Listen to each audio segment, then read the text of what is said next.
Olá, este é mais um programa Educação Financeira. O tema de hoje, famílias empresárias. Quantas famílias nós conhecemos? Começou lá o seu negócio pequeno, começou só lá o casal, depois entraram os filhos, e já está em segunda geração, terceira geração. Tem N casos. E o nosso convidado é José D'Amigo. D'Amigo, muito obrigado pela tua presença. Obrigado também, Altemir. Vou apresentar o José D'Amigo. Ele é conselheiro, consultor e mentor de famílias empresárias nos temas de governança, sucessão e planejamento patrimonial. Ampla experiência no apoio a dinâmicas multigeracionais de fundadores e de sucessores, com foco no planejamento sucessório e patrimonial. Membro dos comitês de famílias empresariais e do Comitê Ambiental, Social e Governança do LIDE Paraná, membro do Conselho de Formulação Estratégica da DVB Paraná, membro do IBGC Paraná e de diversos outros conselhos consultivos. Também é membro aqui da PIB, mentor do Ministério OneXP, e integrante da célula 252 do Edson Vasconcelos. Um abraço para você, Edson. E marido da Cláudia D'Amigo, pai da Larissa e Leonardo. D'Amigo, mais uma vez, seja bem-vindo. Graça e paz a todos, né? Graça então, e paz. Vamos lá. Então, sou filho amado de Deus. Antes de mais nada, né? Filho amado de Deus, marido da Cláudia, pai da Lari e do Leonardo. Então, isso é o que aquece o coração da gente, né? Ótimo. Então, vamos lá. Amigo, as empresas familiares, as pessoas olham assim, grandes empresas com grandes nomes, né? Mas elas não começaram assim daquele tamanho. Eu tenho o livro direto de um dos donos da WEG e ele fala muito claro, foi numa garagem que a empresa começou. Empresas familiares, elas já começam grandes ou elas começam pequenas? Começam em grandes sonhos, né? Eu acho que o empreendedorismo, sobretudo o empreendedorismo que é um chamado de Deus para a tua vida, né? Ele começa com um sonho grande, ele começa com uma perspectiva grande, né? Mas ele começa pequeno. Ou seja, o início empresarial ele é pequeno, ele tem, obviamente, percalços, ele tem algumas dificuldades, alguns desafios que precisam ser enfrentados, né? Mas tipicamente começa pequeno, são raros os casos onde você tem uma boa provisão, onde você já consegue acelerar a partir de um estágio grande, né? Então, tipicamente são degraus que você tem que subir, saber subir esses degraus, né, dentro do estágio e do ciclo evolutivo da empresa.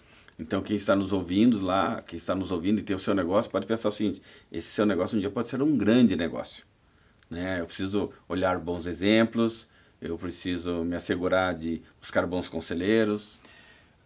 Esse é um ponto fundamental, Temir. Assim, a régua com a qual você compara o seu negócio, né, ou seja, aquela referência que você utiliza para comparar o teu negócio, ela deve ser, se for uma empresa muito grande, tem que ser uma empresa que pode te dar boas referências de práticas empresariais, mas que te ajude a entender para onde você está indo, né? E não necessariamente o que você é, né? Eu sei para onde eu estou indo, né?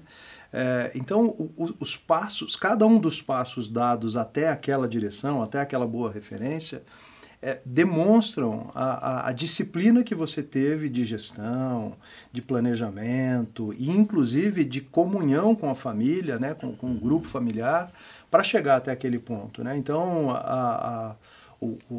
grandes realizações, ou seja, grandes legados e a prosperidade de um conjunto de gerações é tipicamente construído através de uma disciplina e de uma obediência interna sobre processos da própria empresa e uma disciplina pessoal, comportamental que precisa ser transmitida de geração em geração. Na Bíblia a gente tem alguns exemplos de empresas familiares, tá? E eu vejo o seguinte, tem que sonhar, né? Tem que sonhar e tem que ser mordomo fiel. A gente teve um programa, a gente gravou aqui com o Sérgio Damiani, né, que é Finanças com Propósito. Então, realmente, eu tenho que ter propósito na vida. Então, a minha empresa, ela tem que ter uma missão, tem que ter eu tenho que ter essa visão, como você falou, é uma régua, assim, ó, eu não preciso ser pequeno. Eu posso ser médio, eu posso ser grande, eu posso ser gigante, dependendo de como eu vou tratando as finanças, tratando os meus funcionários, tratando os meus pares.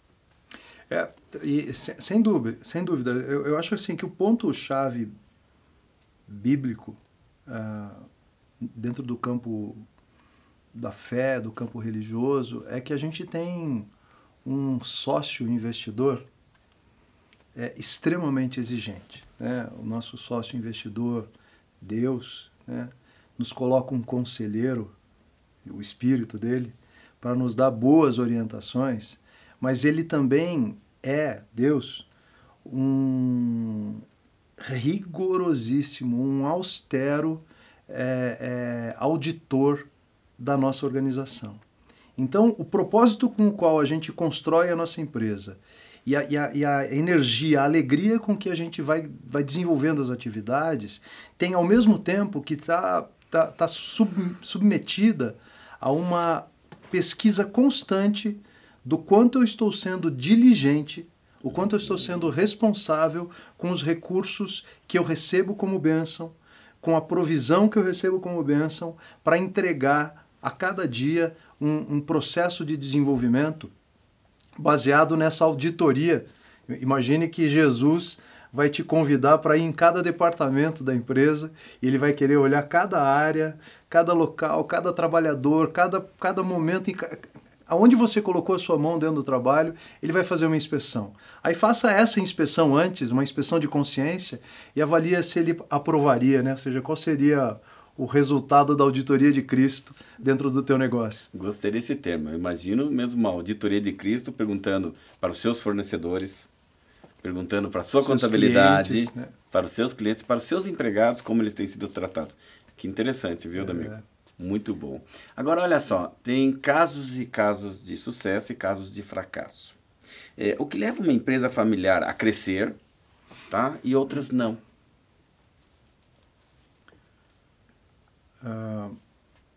Para ser responsável com essa pergunta, porque as respostas podem ser muitas, né? Porque o fracasso, ele é, antes de mais nada, ele é relativo, né? Porque você pode não ter conquistado naquele momento algo que você desejava, mas isso que você chama de fracasso, às vezes, é uma alavanca que está te impulsionando para um outro... É um degrau. É uma alavanca. Ele está te impulsionando para uma outra situação que você precisa passar, né? Então, assim, o que tipicamente faz com que as organizações, principalmente as organizações familiares, não frutifiquem ao sucesso, basicamente são ligados à confusão entre o patrimônio da organização e da empresa, né? Ou seja, não saber dividir o que é propriedade do que é gestão, né? Então, essa confusão do caixa da empresa e o caixa pessoal da família, né? Então, isso causa tipicamente muitos problemas, eu tenho visto muito disso, né? Eu acredito, viu, D'Amico, que esse é um dos principais, viu? É uma das dores mais permanentes e presentes nas empresas, né? E é um detalhe interessante, porque ela não separa pequenos de grandes, né? Ou seja, empresas gigantescas fazem essa confusão. É natural que essa confusão comece com a empresa, porque às vezes eu vendi um carro que era meu para botar o dinheiro na empresa. Eu fiz lá um empréstimo num crédito que eu tinha na minha pessoa física para começar a empresa, mas com o passar do tempo é muito importante que você se discipline aí organizando, porque essa é uma dor, esse é um problema que normalmente gera dificuldades e pode gerar o fracasso da organização, né?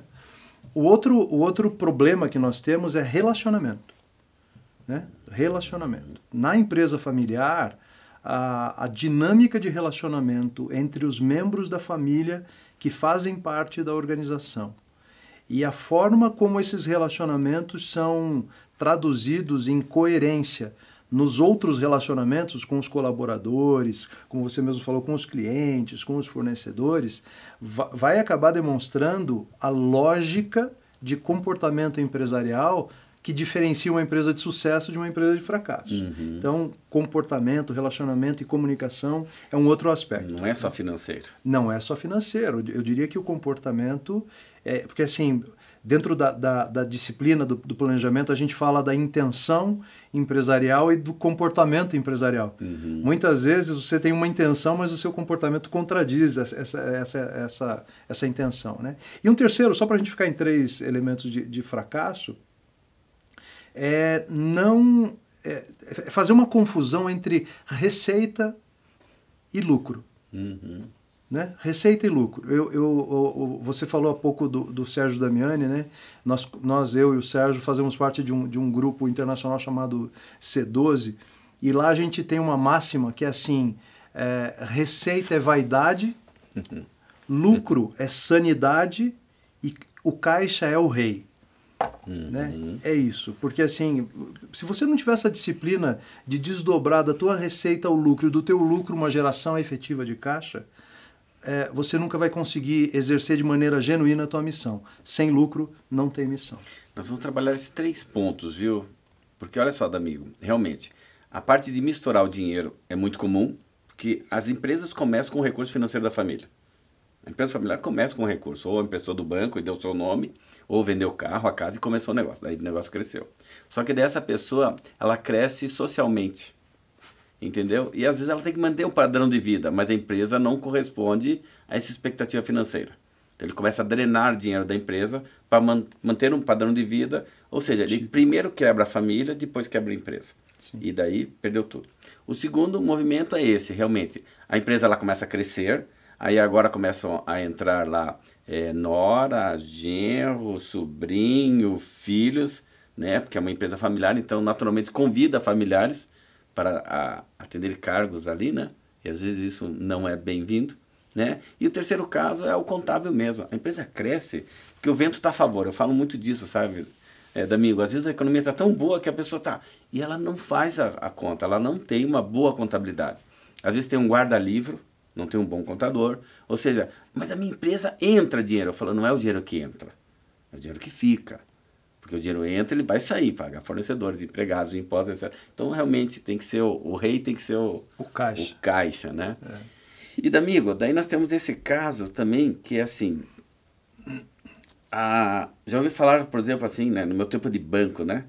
Que existe essa guerra interna, que você falou, que às vezes são essas vaidades, né? Porque daí, olha só, financeiro a gente já sabe que não pode misturar, né? Contábil tem que entender de contabilidade, porque o que manda o rei é o caixa. Mas daí entra as vaidades, né? Eu estou chegando a uma certa idade e vou delegar para o meu filho, que eu gosto mais daquele filho, ser o presidente. Mas o outro estudou mais. O outro está vindo do exterior porque estudou e quer assumir um cargo. Aí começam problemas internos. Como é que eu vou gerir isso? Como pai, como mãe, como fundador da empresa, porque daí eu estou saindo do meu cargo, né? Tá na hora de eu me aposentar, né? Passar o bastão. Mas esses que estão para assumir, ou não querem, ou não estão qualificados. Tá? Nós já vamos falar desse assunto, daqui a pouco nós vamos aqui por intervalo, só para citar casos. Nós temos casos aqui no Paraná de empresas que quebraram devido à sucessão. Vamos dar um exemplo, Hermes Macedo. Né? Nós temos exemplos de várias empresas que não houve a próxima geração, né? Porque não foi feito um trabalho anterior. Né? Então, voltando do intervalo, nós vamos falar desse assunto. O tema de hoje é empresas familiares. Eu estou aqui com um super conselheiro, super especialista, amigo cristão, José D'Amigo.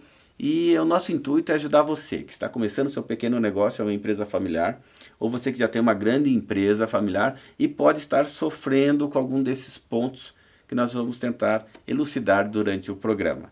Então, fique conosco. Agora nós vamos para um breve intervalo. Esse é o programa Educação Financeira.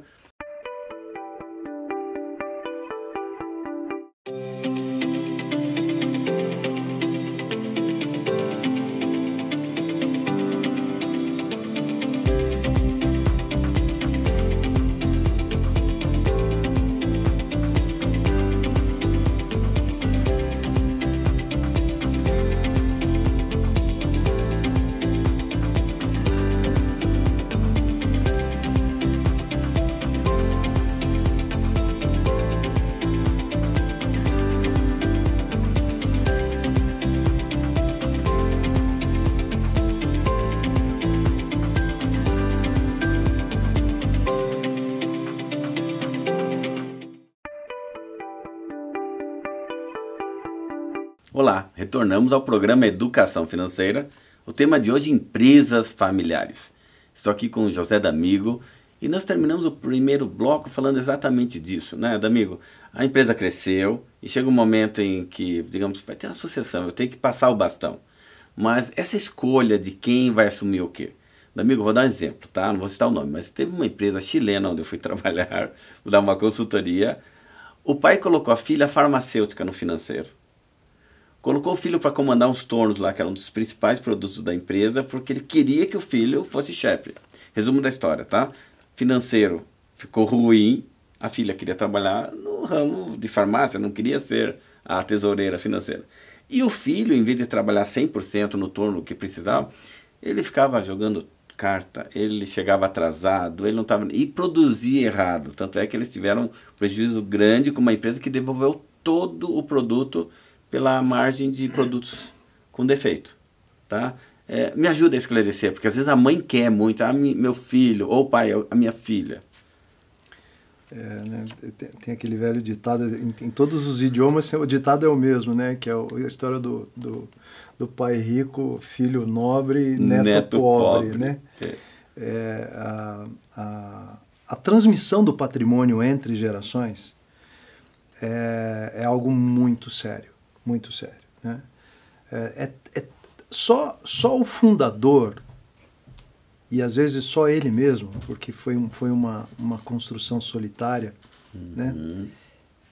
Sabe contar cada uma das cicatrizes que traz nas costas, no corpo, para chegar até aquele estado patrimonial, até aquela estatura patrimonial que ele chegou naquele determinado momento. Né? Assim como você viu, né, nas empresas por onde você passa e passou, eu vejo isso todos os dias. Né? Eu atualmente estou lidando com alguns processos de sucessão. No agronegócio, por exemplo, hoje é uma dor muito importante. Então é muito importante você buscar ajuda externa para desenvolver o processo sucessório, porque ainda que você tenha uma certa consciência e uma certa paz no processo sucessório que você está organizando, a sucessão é um processo técnico. Ela requer alguns cuidados, então é muito importante. Mas eu vou à raiz da sua pergunta. Né? A sua pergunta fala sobre uma sucessão não necessariamente bem planejada. Né? É uma sucessão que ela acontece de forma quase natural. Eu costumo sempre dizer que um plano de sucessão não pode ser um plano secreto. Ele tem que ser um plano aberto, um plano muito bem comunicado. É natural que a vida, que no ciclo da vida, nós tenhamos que transmitir aquela cadeira, aquela nossa função para um sucessor. É natural isso. É natural também que você tenha uma ansiedade de fazer isso, porque às vezes não sabe necessariamente como que vai ser tua vida sem empresa, como que o seu sucessor vai desempenhar o papel ali naquela cadeira. Então, até para que você se desabasteça dessas angústias, desse processo todo, é importante você respeitar cada momento desse, oficializar o processo sucessório dentro da empresa e começar. Não é necessário e nem é mandatório que o sucessor seja um membro da família. Isso é muito importante. Principalmente o sucessor executivo. Existe a sucessão hereditária, que é do patrimônio, que está tudo certo. Ou seja, quando você separa a propriedade da gestão, as ações, né? Ou seja, a hereditariedade da transmissão desse patrimônio vai acontecer entre os seus sucessores. Mas muitas vezes a sucessão da cadeira executiva do fundador não precisa e às vezes não pode ser dentro da família. Por mais que seja uma sucessão, digamos, sonhada. O sonho dele é que o filho... Sim, a resposta é sim. Né? Só o fundador sabe as demandas e as características de alguém para sentar naquela cadeira e desenvolver o papel que ele vinha desenvolvendo até então. Né? E tem coisas que você não aprende em meses e mesmo em anos. O ciclo de aprendizado é muito longo. Então é muito importante que muitas vezes você traga para a cadeira de sucessor alguém que já entre fazendo gol, né? que já entre desenvolvendo e trazendo resultados para o negócio. E às vezes essa pessoa pode não ser da família. Eu, particularmente, luto muito, e um dos trabalhos que eu faço é a mentoria de sucessores.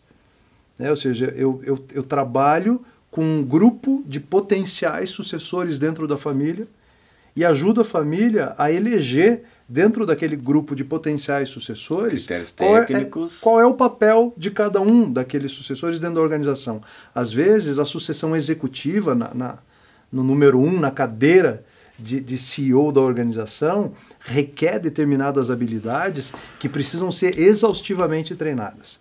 Então, uma outra recomendação é a mentoria, ou seja, começar cedo. Então, além de não ser um plano secreto, comece o quanto antes, né, para já surtir o efeito necessário, e comunique à empresa inteira que esse processo está acontecendo. Que eu posso estar cometendo um erro grave, que é assim, vou impor a minha vontade, vou pôr ali os filhos, sobrinhos, vou pôr alguém no cargo porque eu quero, né? E infelizmente essa pessoa pode vir a destruir o negócio, contaminar o negócio. É verdade. É verdade. E não é raro, né? Infelizmente não é raro, né? As histórias, tanto no Brasil quanto fora do Brasil, existe uma estatística que eu costumo dizer que chama 30-13-3, né? Só 30% das empresas familiares, né, sobrevivem à segunda geração. 70% morre. Só 13% das famílias empresárias sobrevive à terceira geração, o restante morre. Só 3% sobrevive à quarta geração. Então, é uma estatística perversa, dolorosa, cuja raiz é exatamente essa almejada sucessão para a pessoa que eu sempre quis que sentasse naquela cadeira. Né? Segundo o IBGE, é isso mesmo. Olha, 60% das empresas familiares fecham as portas até o 5º ano. Começou bem, mas mortalidade é grande. Mortalidade grande. Segundo, 70% delas encerram as atividades após a morte do fundador. Porque houve falha nessa sucessão.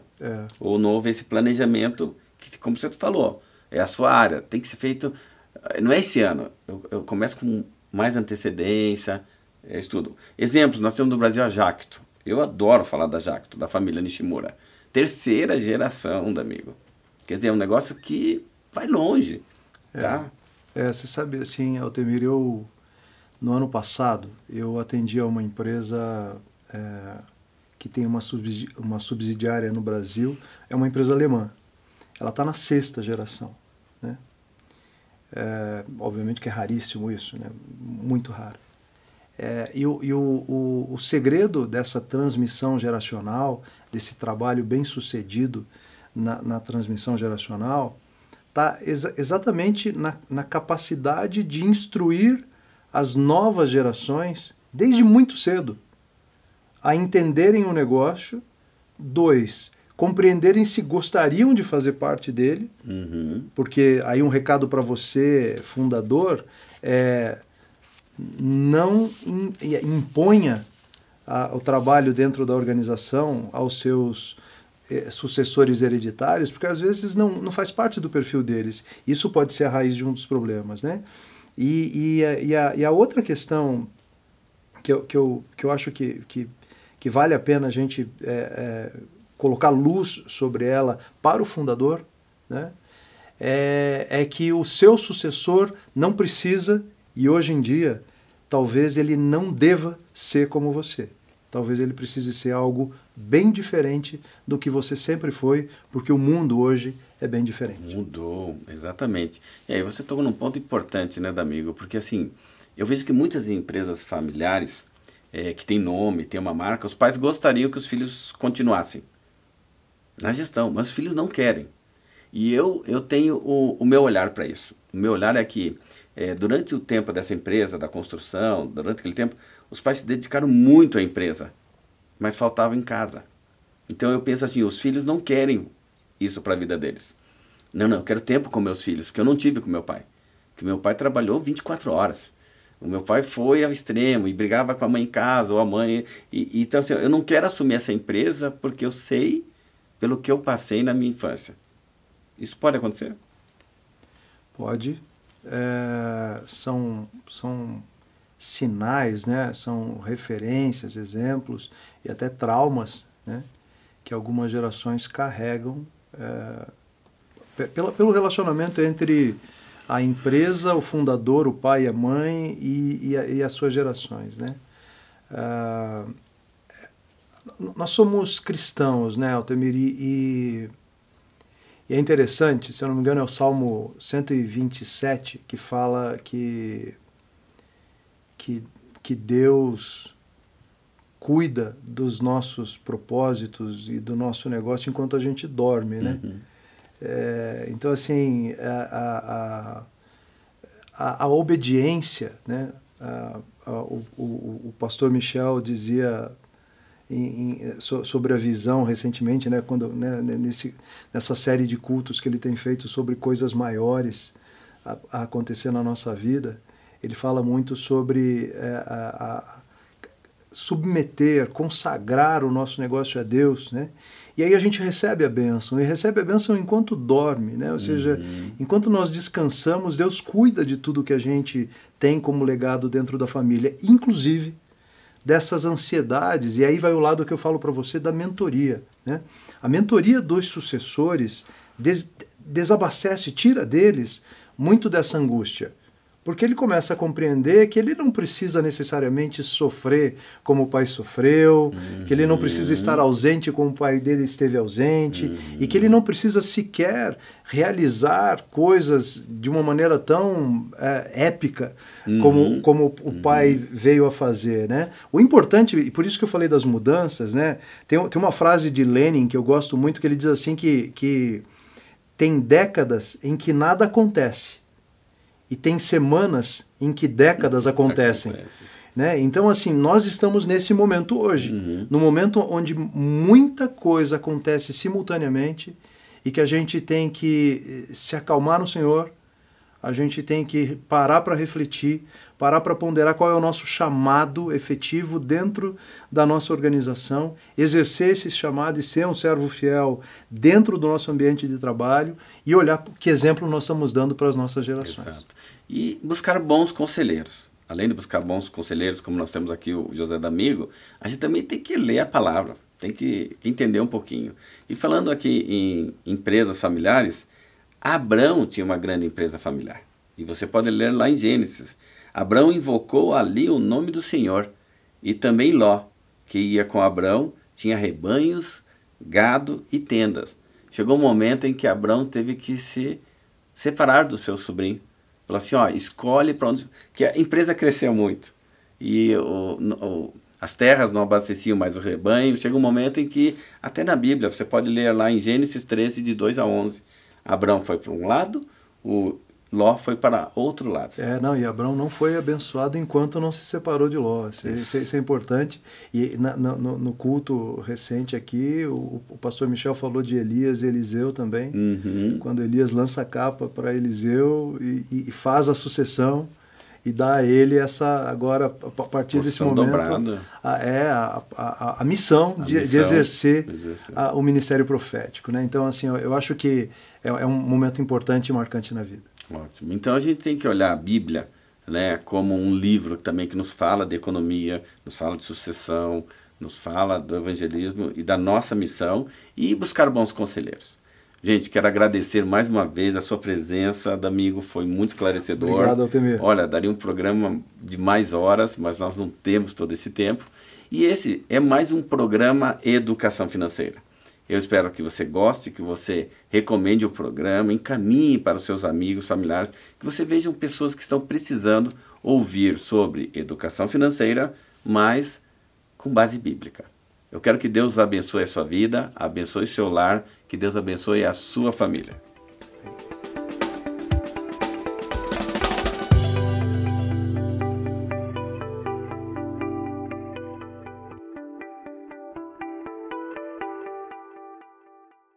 Oferecimento Unimo Investimentos.